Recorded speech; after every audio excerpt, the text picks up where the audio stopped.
فقہ کی تعریف کیا ہے، اور اس سے پہلے یہ کہ فقہ کی تعریف پہلے دیکھتے ہیں، اس کے بعد ہم آگے بڑھیں گے، اصول فقہ دیکھیں گے۔ ہم بنیادی طور پر فقہ کے معنی سمجھ کے ہیں، اور اس کا تعلق کس سے ہے؟ دین سے۔ حدیث میں کیا ہے کہ من یرید اللہ بہ خیرا یفقہہ فی الدین۔ معلوم ہے فقہ دین میں ہونا یہ اللہ کی نعمت ہے، صحیح ہے؟ ایک آدمی کو دین کی گہری سمجھ ملنا، تو یہاں یہ بتائیے کہ فقہ کا تعلق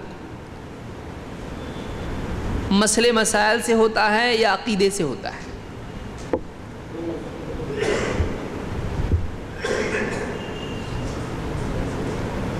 کچھ لوگ بولیں گے منگل والا ہی اچھا دکھتا ہے اپنے کو۔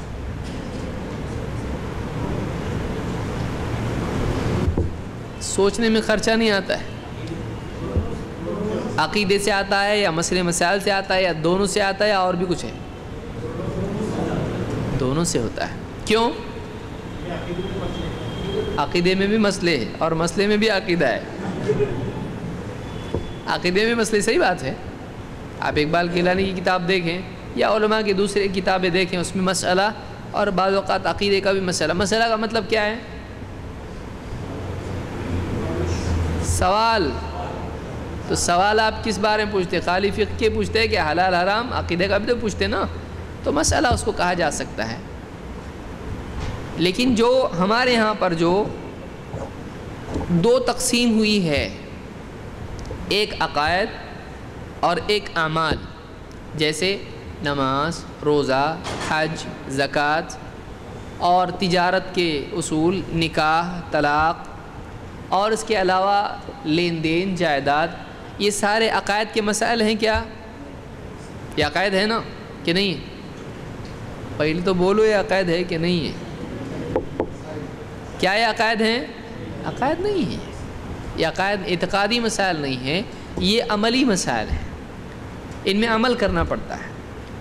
لیکن اللہ ایک ہے، محمد صلی اللہ علیہ وسلم اللہ کے رسول ہیں، آخرت کا دن، قیامت کا دن، اس میں کیا ہونے والا ہے، مرنے کے بعد کیا ہوتا ہے، یہ سارے کون سے معاملات، مسائل ہیں؟ عقائد کے مسائل ہیں۔ تو فقہ کا تعلق عقائد کے معاملات سے ہے یا اعمال کے معاملات سے؟ کیسے؟ آپ کے دل میں آیا تو کچھ بھی بولو گے آپ، دونوں سے کیسے؟ کیا دلیل ہے آپ کے پاس؟ گھر پہ چھوڑ کے آیا ایسا بول سکتے ہیں آپ؟ دلیل ہے لیکن گھر پہ چھوڑ کے آیا۔ آپ کو معلوم ہے؟ ابھی آپ بولے سب، ابھی آپ سب لوگ بولے ہو دلیل اس کی۔ ہاں دیکھیے، بعض اوقات معلوم ہوتا ہے لیکن معلوم نہیں ہوتا ہے کہ معلوم ہے۔ سمجھا؟ نہیں معلوم۔ من یرید اللہ بہ خیرا یفقہہ فی الدین۔ اللہ جس کے لیے خیر کا ارادہ کرتا ہے اس کو دین کی فقہ عطا فرماتا ہے۔ دین میں عقائد آتے ہیں یا اعمال؟ تو فقہ میں دونوں آئیں گے، ایک آئے گا؟ تو آپ کو نہیں معلوم، یہ معلوم لیکن نہیں معلوم کہ معلوم۔ ٹھیک ہے، تو ایک بات سمجھ میں آ گئی کہ فقہ کا تعلق عقائد سے بھی ہوتا ہے اور اعمال سے بھی ہوتا ہے۔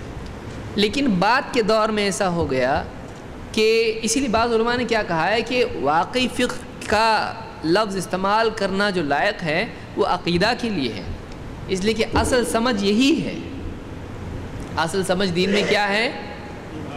توحید کا سمجھنا اور آخرت کا سمجھنا وغیرہ وغیرہ، یہ چیزیں جو زندگی کی دین کی اہم ترین چیزیں ہیں، اس کا سمجھنا زیادہ ضروری ہے۔ ورنہ آدمی توحید کی بجائے شرک پر جیے اور نمازیں پڑھتا رہے، اس نے کیا سمجھا؟ سمجھ رہے ہیں؟ تو اصل فقہ جو ہے یہ کس کا ہے؟ یہ تو عقیدے میں، اسی لیے بعض علماء نے کہا الفقہ الاکبر یہ توحید ہے۔ توحید کیا ہے؟ الفقہ الاکبر ہے، سب سے بڑا فقہ توحید ہے۔ اور آپ کو دلائل سمجھنے پڑتے ہیں نا اس میں، عقیدے میں دلائل سمجھنے نہیں پڑتے ہیں، عقیدے میں آپ کو سمجھ میں آنا چاہیے کہ واقعی کیا بات ہے، اس کا کیا مطلب ہے۔ تو عقیدے کی جو آیتیں ہیں، جیسے آپ مثال کے طور پر آپ اس کو مثال سے سمجھو کہ قرآن میں اللہ تعالیٰ نے فرمایا بل یداہ مبسوطتان ينفق کیف یشاء، اللہ کے دونوں ہاتھ پھیلے ہوئے ہیں، جیسا چاہتا ہے خرچ کرتا ہے۔ بندوں پہ کون خرچ کرتا ہے رزق؟ اللہ رب العالمین۔ اللہ نے کیا فرمایا؟ اس کے دونوں ہاتھ پھیلے ہوئے ہیں، جیسا چاہتا ہے بندوں پر خرچ کرتا ہے۔ اب ایک آدمی اس سے یہ مطلب لے کہ اچھا اللہ کو بھی ہاتھ ہے تو اللہ کے ہاتھ ہماری طرح ہوں گے، تو کیا ہے صحیح سمجھ ہے؟ لیکن اس آیت کے ساتھ ایک آدمی نے دوسری آیت جوڑی، لیس کمثلہ شیء، اللہ کی طرح کچھ بھی نہیں ہے، تو کہا کہ ہاں اللہ کے ہاتھ پھیلے ہوئے ہیں، وہ خرچ کرتا ہے بندوں پر، لیکن اللہ کے ہاتھ بندوں کی طرح نہیں ہے، کیونکہ قرآن میں اللہ نے کیا فرمایا؟ اللہ کی طرح کچھ نہیں ہے۔ تو اس کو یہ سمجھنا چاہیے کہ نہیں چاہیے؟ بہت سارے لوگ آیت پڑھتے ہیں کہ نحن اقرب الیہ من حبل الورید، کہ ہم بندے کی شہرک سے قریب ہیں، اس کو غلط طور پر سمجھتے اور یہ اس سے دلیل لیتے ہیں اللہ ہر جگہ ہے۔ وَهُوَ مَعَكُمْ أَيْنَمَا كُنْتُمْ، تم جہاں کہیں ہو اللہ تمہارے ساتھ ہے۔ آیت کو غلط طور سے سمجھتے ہیں اور کہتے اس سے ثابت ہوتا ہے کہ اللہ ہر جگہ ہے۔ تو اس نے اس آیت کو کیا کیا؟ غلط سمجھا، اور اس کے نتیجے میں عقیدہ کیا ہوا؟ تو معلوم ہوا کہ فقہ کا تعلق اگر واقعی دیکھا جائے تو نہ صرف اعمال سے ہے، بلکہ فقہ کا تعلق عقیدے سے بھی ہے، زیادہ لائق ہے کہ عقیدے سے اس کو جوڑا جائے۔ اس کی ایک اور دلیل یہ ہے، ایک تو دلیل کیا ملی آپ کو؟ فقہ کا تعلق عقیدے سے بھی ہے، اس کی دلیل کیا ہے؟ من یرید اللہ بہ، تو دین کی سمجھ دیتا ہے، تو دین میں ایمان بھی آتا ہے اور کیا عمل آتا ہے اور ایمان نہیں آتا دین میں۔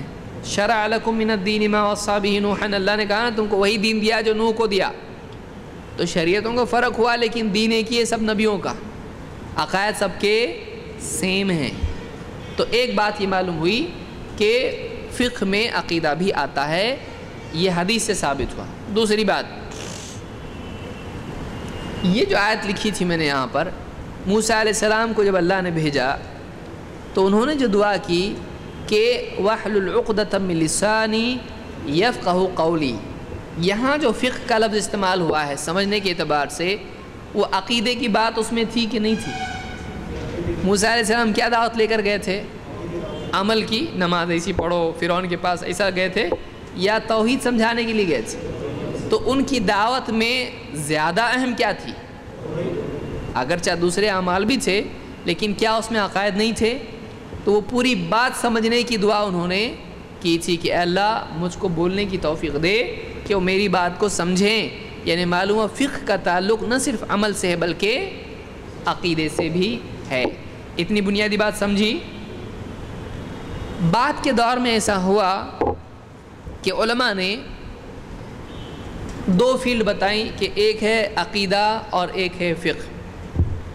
اس سے ہم کو اعتراض ہے؟ کوئی اعتراض نہیں ہے، کوئی پرابلم اس میں نہیں ہے۔ اصطلاحی اعتبار سے اگر اس طرح سے تعلیم کی آسانی کے لیے کرتے ہیں کوئی مسئلہ نہیں، لیکن کوئی آدمی کہتا ہے کہ فقہ کا تعلق قطعاً عقیدے سے نہیں ہے، تو کیا اسٹیٹمنٹ صحیح ہے؟ لیکن فقہ کے معاملات معظم حصہ اس کا کس سے ہے؟ مسائل سے ہے۔ عام طور سے اس کا ڈسکشن کس سلسلے میں ہوتا ہے؟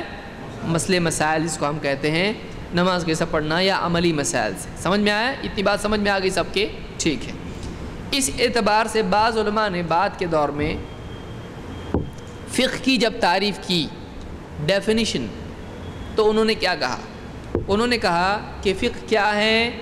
جواب میں انہوں نے کہا کہ فقہ یہ ہے کیا معرفۃ الاحکام الشرعیہ العملیہ بأدلتها التفصیلیہ. کیا ہے یہ فقہ ہے. تو بہت بھاری دکھ رہا آپ بولیں گے. شریعت کے عملی احکام کو ان کے تفصیلی دلائل کے ساتھ معلوم کرنا. شریعت کے عملی احکام کو ان کی تفصیلی دلیلوں کے ساتھ معلوم کرنا، اس کو کیا کہتے ہیں؟ فقہ کہتے ہیں. اس میں کتنی چیزیں ہیں؟ شریعت کے احکام، عملی احکام، دلائل. لیکن کیسے دلائل؟ تفصیلی دلائل. ان سے کیا کرنا؟ معلوم کرنا، یا ان کی معرفت. معرفت الاحکام الشرعیہ، شریعت کے احکام کی معرفت. کیسے احکام؟ عقائد والے، عملی احکام. بأدلتها التفصیلیہ، اور اس کی تفصیلی دلیلوں کے ساتھ. کون سمجھائے گا اس کو؟ آپ بولے پہلے ہم کو سمجھاؤ. ابھی تک کہ قفل کھلا نہیں ہے، آپ ہتھوڑی لگا رہے ہیں اس کے اوپر لیکن کھل رہا نہیں ہو. لیکن کوئی بھی چیز آسان ہونے سے پہلے مشکل ہی ہوتی ہے. ایسا رہتا ہے کہ نہیں؟ سائیکل آپ پہلے دن چلائے تو ایک دم چلا کے ایک دم زور سے اچھی. بائک گیئر والی کار، شروع میں وہ چیز کیا ہوتی ہے؟ مشکل ہوتی ہے. لیکن اس مرحلے میں اگر اس کو آدمی چھوڑ دے تو زندگی بھر مشکل رہتی ہے. لیکن اس مرحلے میں لگا رہے آدمی کام پہ تو وہ چیز دھیرے دھیرے آسان ہوتی. پھر آدمی گاڑی چلاتا ہے، بات کرتے کرتے کب گیئر بدل رہا، کب بریک مار رہا، کب ایکسیلیٹر دبا رہا، اس کو بھی نہیں سمجھتا ہے. آٹومیٹک ہونا شروع ہو جاتا ہے. تو عادی ہونا چاہیے ایک چیز کا، ڈر کے بھاگنا نہیں چاہیے. بہرحال معرفت کا مطلب کیا ہے؟ پہچان. الاحکام حکم کی جمع ہے. حکم، یہ حلال ہے، یہ حرام ہے، یہ صحیح ہے، یہ غلط ہے، یہ فرض ہے، یہ مستحب ہے، یہ کرنا چاہیے، یہ نہیں کرنا چاہیے. تو یہ ساری چیزیں کیا ہیں؟ احکام ہیں. تو دین کے جو احکام ہیں ان کی معرفت. کون سے؟ شریعت کے احکام. اس میں دنیاوی احکام نکل جاتے ہیں. دنیاوی احکام دیکھیے، احکام 3 طرح کے ہوتے ہیں. ایک ہوتے ہیں شرعی، ایک ہوتے ہیں عقلی، ایک ہوتے ہیں عادی. احکام کتنی طرح کے ہوتے ہیں؟ 3 طرح کے. کون کون سے؟ تھوڑی دیر سو بھی گئے تو چلے گا.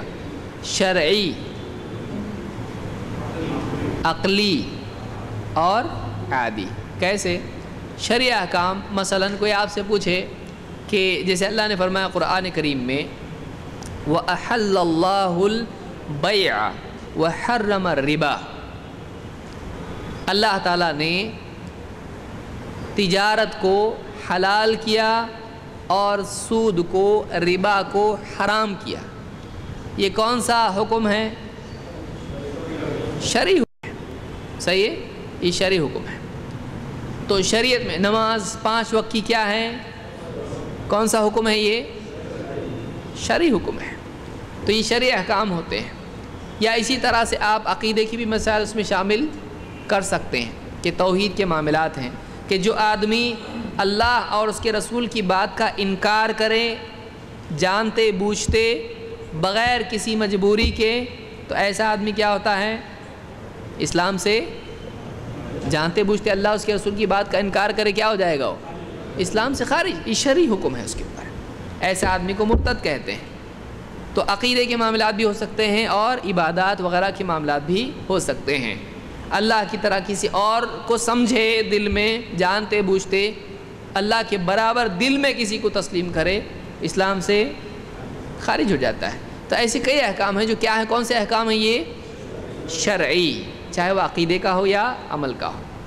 دوسرے احکام ہیں عقلی. عقلی احکام کیسے؟ مثلا اب اس کو سمجھیے. کل ہمیشہ جز سے بڑا ہوتا ہے. ایک روٹی آپ نے بنائی, آدھی روٹی پوری روٹی سے چھوٹی ہوگی کیا بڑی؟ بڑی ہوگی کہ چھوٹی؟ بڑی ہوگی نا. نہیں, ہمیشہ آدھی روٹی پوری روٹی سے چھوٹی ہوگی کیا بڑی ہوگی؟ یہ کون سا حکم ہے؟ کیا کبھی ایسا ہو سکتا ہے کہ آپ نے روٹی کے ٹکڑے کیے اور آدھی روٹی جو اصل روٹی تھی اس سے بڑی ہو گئی؟ بڑی ہوتی ہے کبھی؟ ایسی نہیں ہوتی ایسی کبھی. یہ اور بات ہے کہ اب آٹا اگر گون کے آپ آپس سے بڑا کرو اس کو, وہ اور بات ہے. لیکن آپ نے روٹی توڑی, کاغذ ہے مثلا آپ کے پاس جو کاغذ ہے, آپ اس کو پھاڑ کے 2 ٹکڑے کرو تو ہر ٹکڑا مین ٹکڑے سے بڑا ہوتا ہے کہ چھوٹا ہوتا ہے؟ ہمیشہ ایسے ہی ہوگا. سمجھ میں آ رہا ہے؟ یہ کون سے شرعی حکم ہے؟ حلال, حرام, فرض, نفل, یہ کیا ہے؟ آدمی اس کو سمجھ لیتا ہے. ایسا ہی ہوتا ہے. ایک چیز ایک ہی وقت میں غیر متحرک بھی ہو اور متحرک بھی ہو, ایسا ہوتا؟ رکی ہوئی بھی ہے اور حرکت میں بھی ہے, ہوتا کیا ایسا؟ ایک وقت میں دونوں بھی, سٹیٹک بھی ہے اور ایکشن میں بھی, حرکت میں بھی, ایسا ہو سکتا ہے؟ تو یہ ہو ہی نہیں سکتا. تو یہ باتیں کون سی ہیں؟ عقل سے متعلق ہے. سمجھ میں آ رہا ہے؟ تو یہ چیز جو ہے یعنی عقل سے بعض چیزیں عادی ہوتی ہیں. عادی کیسے؟ مثلا آپ سمجھتے ہیں کہ دھوپ میں گرمی ہوتی ہے اور سائے میں ٹھنڈک ہوتی ہے. یہ آپ سمجھتے ہیں. آپ دھوپ سے اگر سائے میں چلے جائیں تو آپ کو ٹھنڈک محسوس ہوتی ہے. یہ کیا ہے؟ شرعی حکم ہے, قرآن میں آیا, حدیث میں. ایسا کچھ ہے کہ اس پہ فرض اور نفل کا معاملہ ہے؟ کچھ نہیں ہے. یہ عادی ہے. عادی کیسے معلوم ہوتا ہے؟ آپ کو تجربے سے معلوم ہوتا ہے. سمجھ میں آیا کہ بدن اگر گرم ہو تو اس بات کی علامت ہوتی ہے کہ اس کو بخار ہے. آپ پہچانتے کہ نہیں پہچانتے؟ بچے کو کیا دیکھتے آپ؟ دیکھتے ہیں اس کا بدن گرم ہے تو اس کو کیا ہو سکتا ہے؟ میکسیمم چانسز ہے کہ اس کو کیا ہوگا؟ بخار ہوگا. تو یہ کیا کون سے امور ہیں؟ یہ امور عادی امور میں سے ہے. یہ عادی ہے. تو امور 3 قسم کے ہوتے ہیں. ایک ہوتے ہیں شرعی امور, دوسرے ہوتے ہیں عقلی, اور تیسرے ہوتے ہیں عادی. تو یہاں پر ہم کس بارے میں گفتگو کر رہے ہیں؟ ہم اس میں بولیں گے کہ دھوپ کیسی ہوتی ہے, سورج کیسا ہوتا ہے, چاند کیسا, اس بارے میں ہم کو بات نہیں کرنا ہے. نہ عقلی امور پہ ہم بات کریں گے کہ 1 اور 1 3 ہوتے ہیں, بولیں گے ہم یہاں پہ. کوئی آدمی بولتا ہے اس کو 1 اور 1 کتنے ہوتے ہیں؟ 2 ہی ہوتے ہیں. تو یہ حساب کے امور ہیں, یہ میتھمیٹکس کے امور ہیں. تو یہاں پر جو تعریف ہے اس کی, معرفت الاحکام الشرعیہ, شرعی احکام کی معرفت. تو فقہ میں کون سے احکام آئیں گے؟ باقی سب ہم لوگ دیکھیں گے. چاند کے بارے میں, سورج کے بارے میں, حساب کے بارے میں وغیرہ وغیرہ ہم نہیں دیکھیں گے. ہم صرف دیکھیں گے شریعت کے احکام. العملیہ, عملی احکام. اس سے عقیدے کے احکام ہم اس میں لیں گے, وہ ہم الگ. عقائد کی کتابیں علماء نے الگ سے لکھی اور بعد کے دور میں فقہ کی کتابیں الگ سے لکھی گئی. کبھی کبھی اس میں وہ بات آ جاتی ہے, اس میں یہ بات آ جاتی ہے. لیکن لوگوں کی سہولت کے لیے علماء نے کیا کیا؟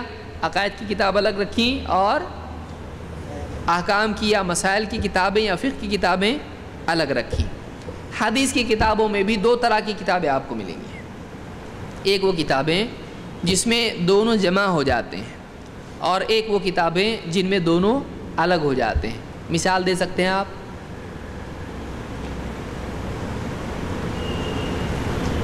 اہل حدیث, ہاں, جامع, مثلا صحیح البخاری. آپ کو پہلی بخاری کتاب معلوم؟ بخاری, صحیح البخاری ایک ایسی کتاب ہے جس میں عقیدہ بھی آتا ہے اور اس میں فقہ بھی آتا ہے. سمجھ میں آ رہا ہے؟ لوگ بولتے ہیں اہل حدیث کی فقہ کی کتاب کدھر ہے؟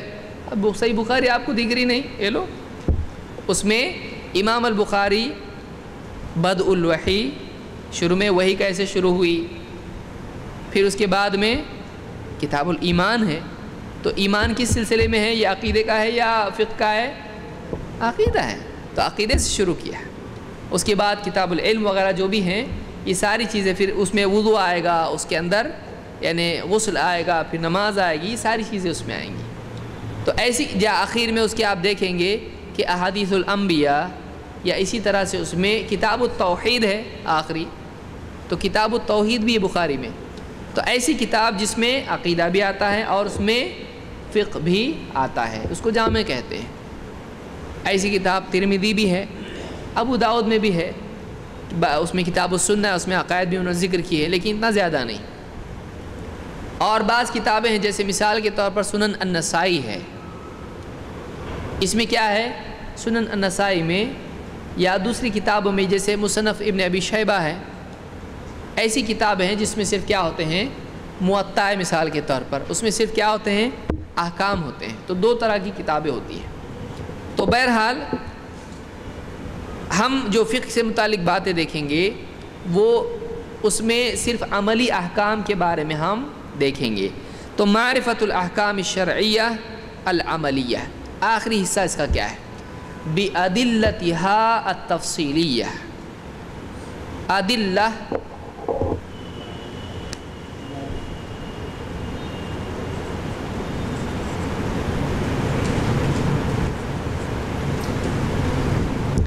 ادلہ کیا مطلب اس کا؟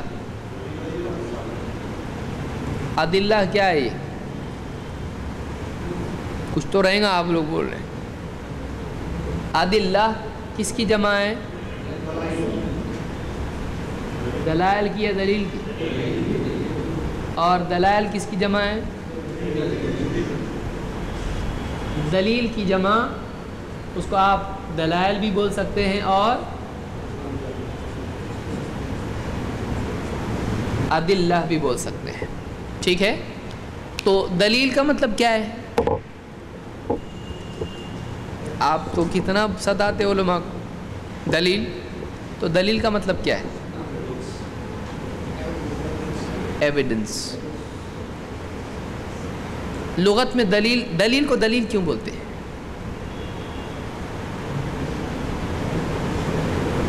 دلیل کا مطلب کیا ہوتا ہے؟ اصول.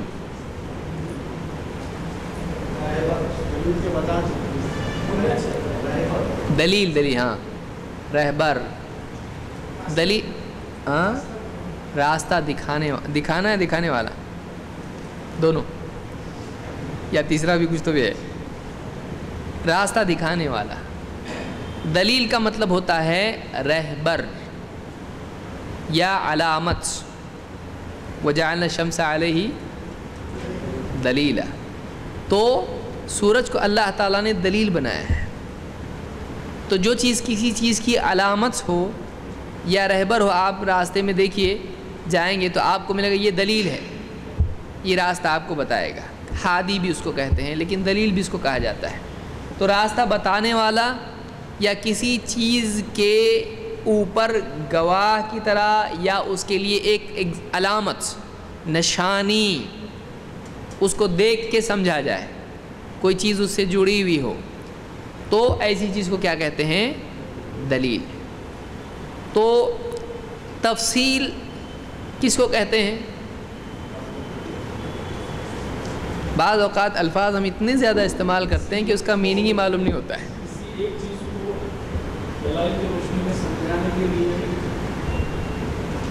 تفصیل چاہیے، اس کو تفصیل بولتے ہیں. تفصیل کس کو بولتے ہیں؟ کھول کر بیان کرنا.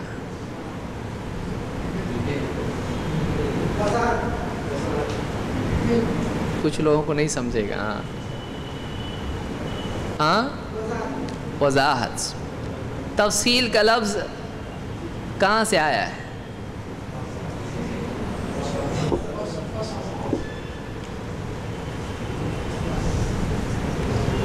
قیامت کے دن کے ناموں میں سے ایک نام کیا ہے؟ تو بہت معلوم ہے.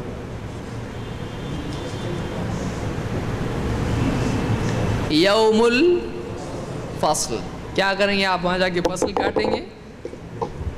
فصل کیوں بولتے ہیں اس کو؟ فصل آپ بولتے کتنا فاصلہ ہے ڈسٹنس، الگ ہونے کے اعتبار سے لفظ ہے. تو فصل کا مطلب ہوتا ہے الگ کرنا، الگ کرنا. فصل یعنی الگ الگ. یوم الفصل اس کو اس لیے بولتے ہیں کہ اس دن اچھے اور برے کیا کر دیے جائیں گے؟ الگ. تو اچھے اور برے، صحیح اور غلط، حق اور باطل میں فرق کرنا یا چیزوں کو ان کی کیٹیگری کے اعتبار سے الگ الگ کرنا، تو اس اعتبار سے کیا کہتے ہیں اس کو؟ تفصیل. تفصیل پھیلانا، الگ الگ کرنا، ڈیٹیل جس کو ہم بولتے ہیں. تو تفصیل اس معنی میں بھی استعمال ہوتا ہے. تو واقعی تفصیل کیا ہے؟ الگ الگ کر. فصلہ سے ہے، فصلناہ تفصیلا قرآن میں آیا ہے. تو چیزوں کو الگ الگ کرنا اور ان کو پھیلانا اور اس طرح سے ڈیٹیل ان کی کرنا، ایک ساتھ سب جڑے ہوئے ہوں تو اس کو پھیلا دینا، اس کو تفصیل کہتے ہیں. اور ہمارے یہاں پر بہت لمبا کرنا اس کو بھی کیا بولتے ہیں؟ بہت تفصیل سے سمجھایا، سر دکھ رہا ہے، اتنا ایک بات کو اتنا لمبا کیے یہاں پہ. تو یہ تفصیل اس کو بھی بولتے ہیں، ڈیٹیل کو جس کو ہم بولیں گے. تو اس کا الٹا، اس کا بالعکس کیا ہے؟ اختصار اور تفصیل. تو معرفت الاحکام الشرعیہ العملیہ بادلتها التفصیلیہ. تفصیلی دلائل، تفصیل کے بالعکس استعمال ہوتا ہے اجمال اور تفصیل. اب اس کو اچھی طرح سے سمجھ لیجیے. دو چیزیں ہیں، ابھی میں دو جملے بول رہا ہوں. اللہ تعالیٰ قرآن کریم میں فرماتا ہے وَأَحَلَّ اللَّهُ الْبَيْعَ وَحَرَّمَ الرِّبَا. اللہ تعالیٰ نے تجارت کو حلال کیا اور ربا کو حرام کر دیا. اب آپ اس کے بعد کیا نتیجہ لوگے؟ تجارت کر سکتے ہیں، وہ حلال ہے، اور ربا لے سکتے ہیں، دے سکتے ہیں، نہیں، وہ کیا ہے؟ تو اللہ نے ربا ہی کو حرام کیا تو لینا دینا دونوں حرام ہو جائے گا. تو ربا کیا ہو گئی؟ حرام. تو کیا ایگزیکٹ مسئلے میں ایگزیکٹ دلیل ہے یا نہیں ہے؟ یہ اجمال ہے. سود کے بارے میں آپ سے پوچھے، آپ یہ دلیل دے دیے تو اس میں اجمال ہے کچھ؟ سود حرام آپ بول دیے، دلیل میں آپ نے کہا وحرم الربا، ربا حرام، تو کیا ایگزیکٹ دلیل نہیں ہے؟ یہ ایگزیکٹ دلیل ہے. لیکن اب آپ کسی چیز کے بارے میں یہ آپ کو کہنا ہے کہ جس بات سے اللہ کے نبی، جس بات کا حکم اللہ کے نبی صلی اللہ علیہ وسلم دیں، اس کا نہ کرنا گناہ ہے، اس کا کرنا لازم ہے. یہ تفصیلی بات ہے یا اجمالی ہے؟ کیوں؟ سمجھ میں آ رہا ہے؟ ایک بات ہے کہ سود لینا دینا کیا ہے؟ گناہ ہے. دلیل وحرم الربا، صاف ستھری دلیل ہے اس کے لیے، لہٰذا یہ حرام ہے. تو حرام کا لینا دینا سب کیا ہو جائے گا؟ حرام ہو جائے گا. اور یہاں ہم کیا کہہ رہے ہیں کہ جس چیز سے اللہ کے نبی صلی اللہ علیہ وسلم نے منع کیا اس سے رکنا لازم ہے، نہیں رکتا ہے تو گناہ گار ہوگا. یہ تفصیلی بات ہے یا اجمالی ہے؟ یہ اجمالی ہے. کیوں اجمالی ہے؟ اس لیے کہ اس میں پرٹیکولر کسی چیز کا نام نہیں آ رہا ہے. سمجھ میں آ رہا ہے؟ تو فقہ میں یہ آتا ہے، اصول الفقہ میں وہ آتا ہے. سمجھ میں آ رہا ہے؟ ابھی فقہ میں تفصیلی دلائل آتے ہیں، لیکن اصول الفقہ میں اجمالی باتیں آتی ہیں کہ اگر رسول نے حکم دیا لازم، منع کیا حرام، تو یہ جو باتیں آتی ہیں وہ اصول الفقہ میں آتی ہیں، کیونکہ وہ اصول ہیں، وہ کسی بھی چیز پر فٹ ہو سکتے ہیں، ان میں کسی ایک چیز کا نام نہیں ہوتا ہے، وہ ایک جنرل رول ہوتے ہیں. لیکن فقہ میں کیا ہوتا ہے؟ فقہ میں مختلف مسائل ہوتے ہیں، نماز، روزہ، حج، زکوٰۃ، تجارت، کسی پرٹیکولر مسئلے کے بارے میں دلیل ہوتی ہے، صحیح ہے، غلط ہے، حلال ہے، حرام ہے، اس دلیل کے ساتھ اس مسئلے کو جاننے کا نام فقہ ہے. سمجھا؟ نہیں نا؟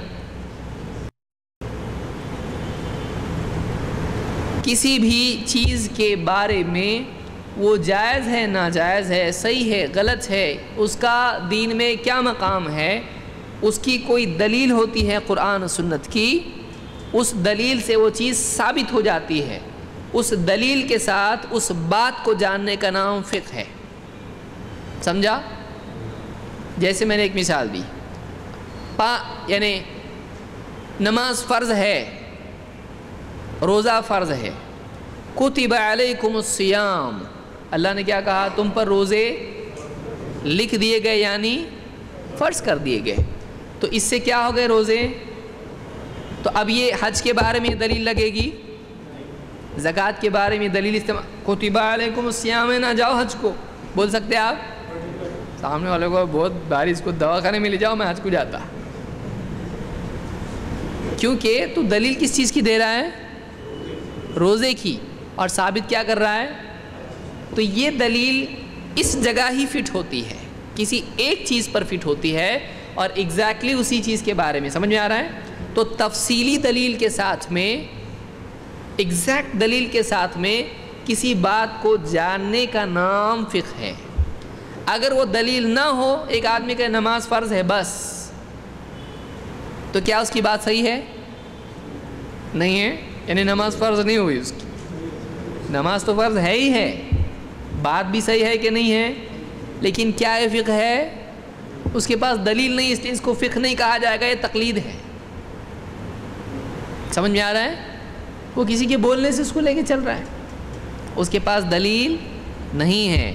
تو کسی بھی چیز کے بارے میں اس چیز کی دلیل کے ساتھ میں اس چیز کا حکم معلوم کرنا. مثال کے طور پر مسواک کرنا کیا ہے؟ سنت ہے. کیا فرض ہے؟ سنت ہے. اس کی دلیل ہے کوئی؟ ہے، لیکن ہم بتائیں گے نہیں. سیکرٹ فارمولا ہے اس کا ایک. کیا دلیل ہے؟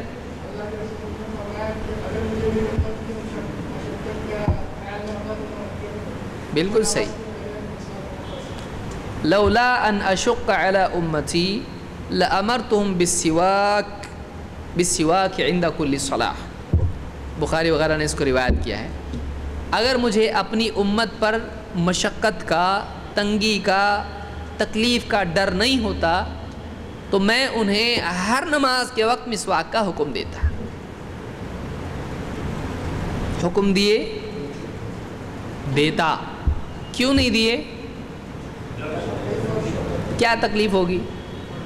مسواک میں کچھ پوائزن ہے؟ کیا ہے؟ بار بار نہیں، کب حکم دیتا کہ کب کرو؟ تو یہ تنگی ان کے لیے ہو جائے گی، وہ ہر نماز کے وقت کر پائیں گے، اور نہیں کر پائے تو کیا ہو جائے گا؟ لہٰذا میں حکم ان کو. لیکن وہ چیز اہم ہے، ثابت ہوئی. کیوں؟ آپ صلی اللہ علیہ وسلم کیا کرتے تھے؟ مسواک کرتے تھے. جب بھی گھر میں آتے پہلی چیز کیا کرتے تھے؟ مسواک. رات میں اٹھتے تھے سب سے پہلی چیز کیا کرتے تھے؟ یعنی نبی کا عمل ہے، لیکن آپ نے حکم دینے سے پرہیز کیا. کیوں؟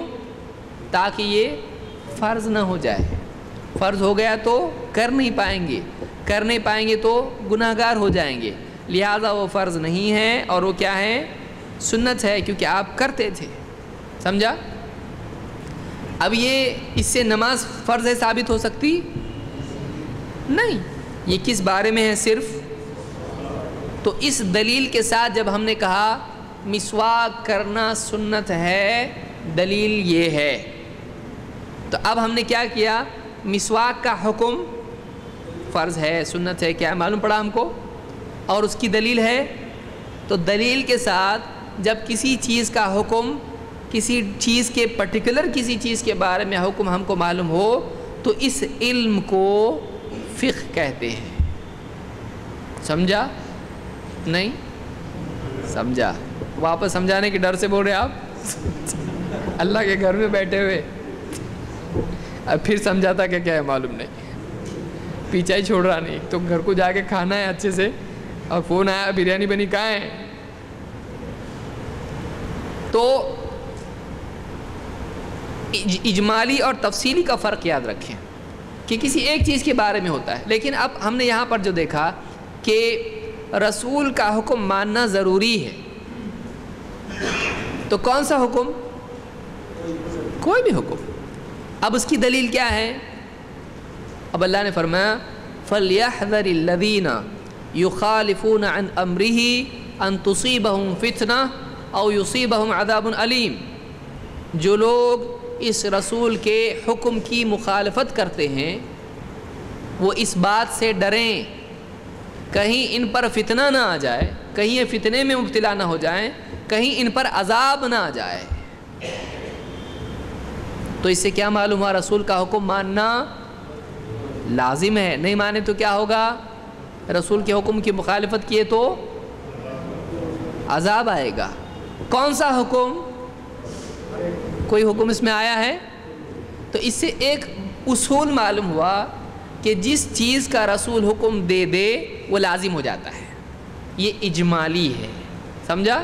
اجمال اس کو بولتے ہیں جس میں کسی چیز کا نام نہیں آ رہا ہے, ایک جنرل رول دیا جا رہا ہے, وہ اجمال ہے. اجمالی دلیل ہے اس کے لیے اور کسی چیز کا نام نہیں آ رہا.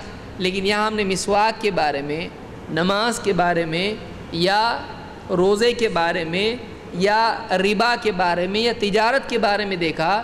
یہ خاص چیزوں کے بارے میں چیزیں تھیں, اس کی دلیل حلال حرام فرض جو بھی اس کے بارے میں حکم تھا وہ حکم اور اس کی حیثیت اور اسی کے ساتھ اس کی دلیل, یہ فقہ ہے.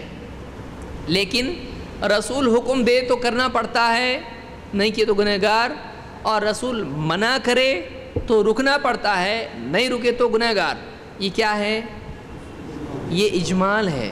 یہ اصول اس سے لیے جاتے ہیں کہ رسول کا حکم ماننا پڑتا ہے. سمجھ میں آیا؟ ایسی کئی اور چیزیں بھی ہیں. یہ دو مثال دیا میں نے. کون سی؟ رسول کا حکم ماننا پڑتا ہے, رسول صلی اللہ علیہ وسلم جب منع کر دیں رکنا پڑتا ہے. وَمَا آتَاكُمُ الرَّسُولُ فَخُذُوهُ وَمَا نَهَاكُمْ عَنْهُ فَانْتَهُوا. جو کچھ رسول تم کو دیں لے لو, جس سے روک دیں رک جاؤ, جس سے روک دیں رک جاؤ. تو معلوم ہوا کہ رسول نے منع کیا تو رکنا ہے, وہ منع ہے, وہ حرام ہے. تو یہ کیا ہوئی؟ اجمالی دلیل ہوئی. تو اصول فقہ کس سے ڈیل کرتا ہے؟ اجمالی دلیلوں سے. اور فقہ کس سے تعلق رکھتا ہے؟ تفصیلی دلیلوں سے. سمجھا؟ اسی لیے اصول الفقہ کی کتابیں الگ ہیں اور فقہ کی کتابیں الگ ہیں. تھوڑا ٹائم لگے گا اس کو, لیکن سمجھے گا. جو لوگ پلین چلاتے ہیں وہ پیدائشی چلاتے ہوئے آتے پلین, آپ کو بولیں گے چلا سکتے آپ؟ نہیں. لیکن آپ کو اگر سکھایا جائے, کئی سال کی ٹریننگ آپ کو دی جائے, آپ نہیں چلا سکتے؟ چلا سکتے. کہ نہیں چلا سکتے؟ چلا سکتے. سیکھنے کے بعد سب آتا ہے. اسی لیے اللہ کے نبی صلی اللہ علیہ وسلم کی ایک حدیث ہے, آپ نے فرمایا انما العلم بالتعلم. علم سیکھنے سے آتا ہے. جو سیکھنے کا عمل کرے گا اس کو علم بھی آئے گا, چاہے وہ دنیا کا ہو یا دین کا ہو. تو علم سیکھنے سے آ جاتا ہے. آدمی سیکھنے کی کوشش کرے علم آ جائے گا. اللہ سے دعا کرنا چاہیے اللہ ہمارے علم میں برکت عطا فرمائے. تو ہم نے دو باتیں آج دیکھی کہ ایک ہے اجمالی دلائل اور ایک ہے تفصیلی. تو فقہ کا تعلق تفصیلی سے ہے یا اجمالی سے ہے؟ تفصیلی سے. اور اصول الفقہ کا تعلق کس سے ہے؟ وہ کسی خاص مسئلے سے بحث نہیں کرتا. اصول الفقہ وہ جنرل رول بتا دیتا ہے, یہ ایسا کیے تو فرض ہوتا ہے, کیا فرض ہے کیا فرض نہیں ہے, یہ اصول فقہ میں آئے گا یا فقہ میں آئے گا؟ Simple questions. اب اس کو ہم تھوڑا اور سمجھنے کی کوشش کرتے ہیں کہ کیا فرض ہے کیا فرض نہیں ہے, کون سی چیز دین میں فرض ہے, اس کا تعلق فقہ سے یا اصول فقہ سے ہے. اور ایک چیز فرض کب ہوتی ہے, اس کا تعلق فقہ سے ہے یا اصول فقہ سے. سمجھا؟ کون سی چیز ناسخ ہے، کون سی چیز منسوخ ہے، کون سی چیز ناسخ ہے، اس کا تعلق کس سے ہے؟ کوئی چیز منسوخ کب ہوتی ہے، اس کا تعلق کس سے ہے؟ اصول فقہ۔ کس چیز پر اجماع ہو چکا ہے، اس کا تعلق کس سے ہے؟ اجماع کب ہوتا ہے، اجماع کس کو کہتے ہیں، اس کا تعلق کس سے ہے؟ اصول فقہ سے۔ سمجھ میں آیا؟ کیا چیز مطلق ہے، کیا چیز یعنی مقید ہے، اس کا تعلق کس سے ہوتا ہے؟ اب یہ آپ کو پہلے بولیں گے آپ مطلق کس کو بولتے ہیں، مقید ہی نہیں معلوم تو ہم بولیں گے کیا؟ تو یہ کہاں آتا ہے؟ یہ اصول فقہ میں آتا ہے۔ مختلف دلیلوں سے کیسے فیصلہ لیا جاتا ہے، یہ اصول الفقہ میں ہوتا ہے کہ اس کے کیا رولز ہیں، اس کے کیا رول ہیں، اصول ہیں، اور کیا مسئلہ اس کا سٹینڈ اسلام میں کیا ہے۔ نماز فرض ہے، روزہ فرض ہے، حج فرض ہے اور نفل بھی ہوتا ہے، عمرہ بھی ایسا ہوتا ہے، اس میں یہ حکم ہے۔ مستقل چیزوں کے بارے میں ایک ایک چیز کی حیثیت بتانا یہ فقہ میں ہوتا ہے، لیکن جنرل رولز جو ہوتے ہیں وہ کس میں آتے ہیں؟ سمجھ میں آ گیا اتنا؟ تو یہ میں سمجھتا ہوں کافی ہے، آپ کے لیے قابل برداشت اتنا ہی ہے۔